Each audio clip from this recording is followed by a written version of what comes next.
नमस्कार दोस्तों, अगर आप सच में छठी मैया की कृपा पाना चाहते हैं तो कमेंट बॉक्स में लिखें जय हो छठी मैया की। छठी मैया का आशीर्वाद आपके परिवार पर सदैव बना रहे। माँ के लिए एक लाइक तो बनता है। मैं छठी मैया की सौगंध खाता हूँ। मेरा चैनल द वास्तुशास्त्र वॉइस छठी मैया की सौगंध खाता है। यदि आपने छठ पूजा में यह कार्य कर लिया, ये उपाय कर लिया, तो आपको दुनिया की कोई भी ताकत करोड़पति होने से रोक नहीं पाएगी। द वास्तुशास्त्र वॉइस चैनल भी एक कार्य जरूर करता है, और छठ पूजा में, छठ व्रत में ये गलती कभी मत करना दोस्तों। छठ पूजा में छठी मैया को ये 3 चीजें कभी मत चढ़ाना। भूलकर भी ऐसी छठ पूजा कभी मत करना। घोर पाप लगता है और व्रत टूट जाता है। छठी मैया क्रोधित हो जाती है दोस्तों।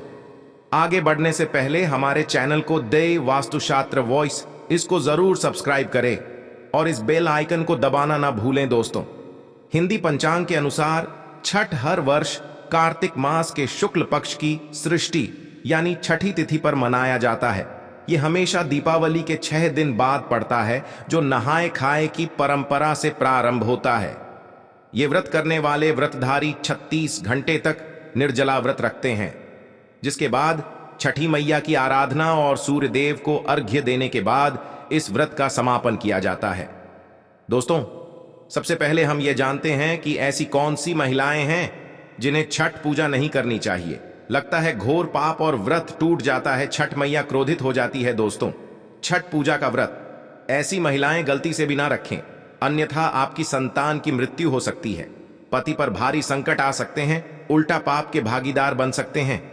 ऐसी महिलाएं छठ पूजा से रहें दूर। दोस्तों, कार्तिक मास की षष्ठी को छठ मनाई जाती है। छठे दिन पूजी जाने वाली सृष्टि को बिहार में आसान भाषा में छठी मैया कहकर पुकारते हैं। ये त्योहार अपितु महाराष्ट्र, झारखंड, उत्तर प्रदेश तथा पश्चिम बंगाल में भी मनाया जाता है। मान्यता है कि छठ पूजा के दौरान पूजी जाने वाली ये माता सूर्य भगवान की बहन है, इसीलिए लोग सूर्य को अर्घ्य देकर छठ मैया को प्रसन्न करते हैं। वहीं पुराणों में मां दुर्गा के छठे रूप कात्यायनी देवी, वो भी छठ माता का ही रूप माना जाता है। छठ मैया को संतान देने वाली माता के नाम से भी जाना जाता है। मान्यता है कि यह पर्व संतान के लिए मनाया जाता है। खासकर वो जोड़े जिन्हें संतान की प्राप्ति नहीं हुई है तो वो छठ का व्रत रखते हैं।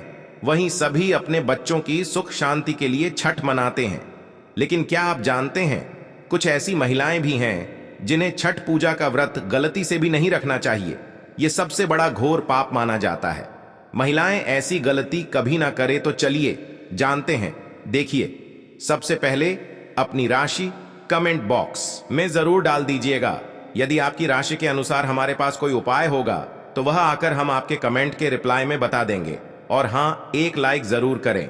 जय हो छठी मैया की। दोस्तों, शास्त्रों के अनुसार जो लोग अधूरी शादी करते हैं वो शास्त्र का अपमान करते हैं। अधूरी शादी जैसे कि कोर्ट मैरिज और शादी के बिना ही संतान की उत्पत्ति कर देना सबसे बड़ा पाप है। ऐसे में छठ पूजा का व्रत ऐसे लोगों को अपनी संतान के लिए कभी नहीं रखना चाहिए, क्योंकि आपने हिंदू रीति रिवाजों के अनुसार 7 फेरे नहीं लिए हैं। और वहीं बिन शादी के जब ऐसे लोग साथ में रहते हैं तो समाज में ऐसा रिश्ता कलंकित होता है। दोस्तों, बहुत से लोग ऐसे हैं जो भाग कर शादी करते हैं और परिवार को दुखी कर देते हैं। माता पिता को समाज में कलंकित कर देते हैं, माता पिता को रुलाते हैं, परिवार को रुलाते हैं, समाज को बदनाम करते हैं। ऐसे लोग पूरे जनजीवन समस्त संसार के लिए श्रापित है। देखिए, परिवार को रुलाकर हमेशा रिश्ते अनर्थी होते हैं, रिश्ते जुड़ते नहीं हैं। इसीलिए जो लोग भागकर शादी करते हैं और कोर्ट मैरिज कर लेते हैं, 7 फेरे नहीं लेते हैं, हिंदू रीति रिवाज के साथ शादी नहीं करते, विवाह नहीं करते, तो उनके लिए यह व्रत उचित नहीं है। 7 फेरे का मतलब होता है आपने अग्निदेव का आशीर्वाद लिया, 33 कोटि देवी देवता का आशीर्वाद लिया, माँ बाप का आशीर्वाद लिया, परिवार का आशीर्वाद लिया, समाज को सम्मान दिया। मतलब अब आप पूज्य योग्य हैं, आप भगवान की सेवा कर सकते हैं, आप कोई भी व्रत आदि घमंड के साथ कर सकते हैं। यदि जिस स्त्री को हल्दी ना लगी हो, जिस पुरुष को हल्दी ना लगी हो, ऐसा विवाह भी अशुभ होता है। शादी में हल्दी अवश्य लगाना चाहिए, तभी आप व्रत आदि रख सकते हैं, पूजा पाठ कर सकते हैं, किसी भी मांगलिक कार्य में आप शामिल हो सकते हैं। इसीलिए ऐसी स्त्री किसी भी धार्मिक कार्य में तभी सफल व शामिल हो सकती है जब वो अग्नि के साथ 7 फेरे ले ले। ऐसी शादी को ही शास्त्रों में सर्वश्रेष्ठ माना जाता है। ऐसे में अगर आपकी अधूरी शादी है तो आप छठ पूजा कभी ना करें। आपके ऐसा करने से छठी मैया का अपमान माना जाएगा और आपको पाप लग सकता है। दोस्तों, शास्त्रों के अनुसार इस व्रत को सच्चे मन से रखना चाहिए। अगर कोई महिला शौक में यानी बेमन से इस व्रत को रखती है तो उसके पति या संतान की मृत्यु या उन पर कष्ट आ सकते हैं। सच्ची श्रद्धा के साथ छठ पूजा का व्रत रखना चाहिए। इस व्रत के सफल होने से संतान सुख की प्राप्ति होती है। संतान को कष्ट कभी नहीं आते, छठी मैया करती है। रक्षा घर परिवार होता है। खुशहाल जो लोग छठ पूजा करते हैं तो छठी मैया उनके इर्द गिर्द, उनके घर के आसपास सदैव घूमती रहती हैं, उनकी रक्षा करती हैं, उनकी संतानों की रक्षा करती है। जो बांझ महिलाएं हैं उन्हें संतान सुख की प्राप्ति देती है। लेकिन सच्चे हृदय से ही माता को पुकारा तो छठ पूजा करने से सैकड़ों युगों के फल की प्राप्ति होती है। परिवार में सुख समृद्धि धन की प्राप्ति होती है। छठी मैया की पूजा से सभी मनोकामनाएं होती हैं पूरी। वहीं कुंवारी कन्याएं और पुरुष भी छठ पूजा कर सकते हैं। छठ पूजा का फल कई लाख गुना प्राप्त होता है। इससे व्यक्ति के सभी पाप खत्म हो जाते हैं और सुख समृद्धि की प्राप्ति होती है। छठ पूजा का व्रत पूरा करने से स्वयं छठी मैया आपके पूरे घर की रक्षा करती है। दोस्तों, अब ये भी जान लेते हैं कि छठ मैया को ऐसी कौन सी 3 चीजें हैं जो नहीं चढ़ानी चाहिए, भयंकर पाप लगता है। दोस्तों, नंबर 1, सूर्य भगवान को अर्घ्य देने के लिए तांबे का लोटा ही प्रयोग करें, लेकिन भूलकर भी चांदी, स्टील, शीशा और प्लास्टिक के बर्तन से अर्घ्य नहीं देना चाहिए। इससे व्रत टूट सकता है। दोस्तों, नंबर 2, व्रत के दौरान घर में कभी भी मांस आहार न बनाएं और ना ही परिवार में किसी को खाने दें। जो लोग इस दिन लहसुन प्याज का खाना बनाते हैं और खाते हैं तो उन्हें छठी मैया उल्टा बर्बाद कर देती है, श्राप दे देती है। इस दिन छठी मैया को भोग लगता है। तो घर में यदि आपके परिवार में किसी ने व्रत रखा है तो आप भी लहसुन प्याज का इस्तेमाल न करें। आप किसी और दिन खा सकते हैं, लेकिन मांस, मदिरा, लहसुन प्याज आदि ना खाएं। मान लीजिए छठ व्रत आपकी बहन ने रखा है और आप दूर भी रहते हैं, तब भी आप लहसुन प्याज ना खाएं, नहीं तो उनका व्रत टूट सकता है। साथ ही साथ व्रत के दौरान घर में मदिरा आदि या धूम्रपान भी नहीं करना चाहिए। दोस्तों, नंबर 3, छठी मैया का प्रसाद बहुत ही शुद्धता के साथ बनाया जाता है। उनका प्रसाद हमेशा ऐसे चूल्हे पर बनाएं जो साफ सुथरा हो, फ्रेश हो। यदि गैस पर बना रहे हो तो गैस स्टोव को अच्छी तरह से धो लें। पहले से बने चूल्हे पर कभी प्रसाद ना बनाएं, इसके लिए नया चूल्हा ही बनाएं। दोस्तों, नंबर 4, सूर्य को अर्घ्य देने से पहले कभी भी भोजन ग्रहण न करें, घोर पाप लगेगा। व्रतधारी लोगों को पहले और दूसरे दिन सूर्य को जल देने के बाद ही भोजन करना चाहिए। नंबर 5, छठी मैया से मांगी मन्नत अगर पूरी हो जाए तो आपको अपनी मन्नत का पूरा होने की विशेष पूजा जरूर करनी चाहिए, अन्यथा मैया के प्रकोप का सामना करना पड़ सकता है। नंबर 6, छठ का व्रत करने वालों को जमीन पर 4 दिन तक सोना चाहिए। छठ पूजा वाले कमरे में ही अपना आसन लगाना चाहिए। ऐसे में आपको छठ मैया का ध्यान करते रहना चाहिए।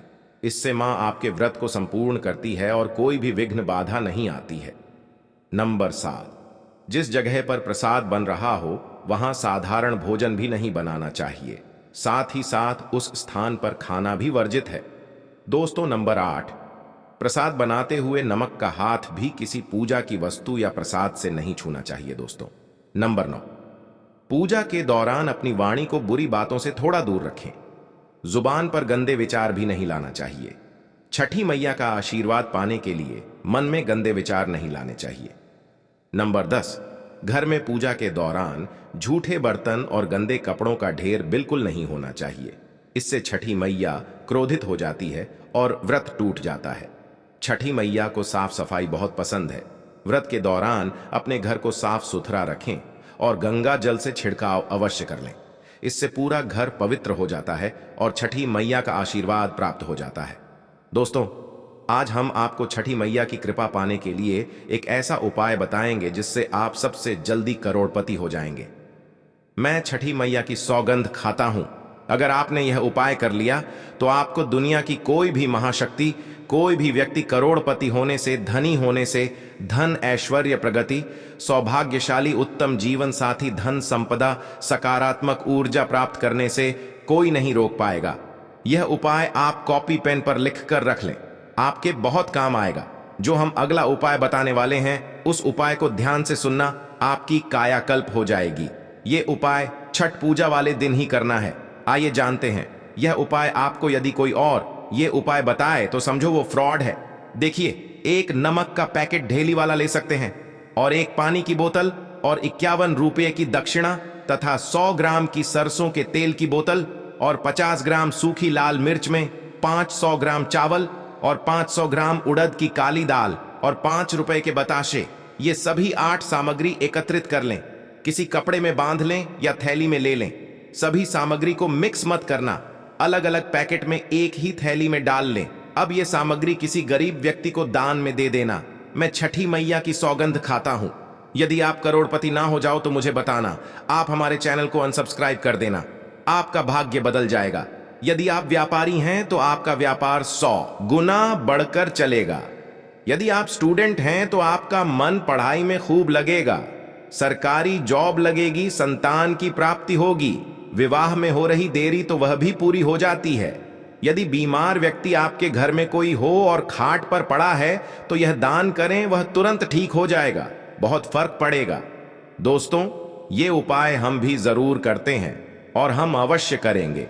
हमें छठी मैया की कृपा साक्षात प्राप्त हुई है।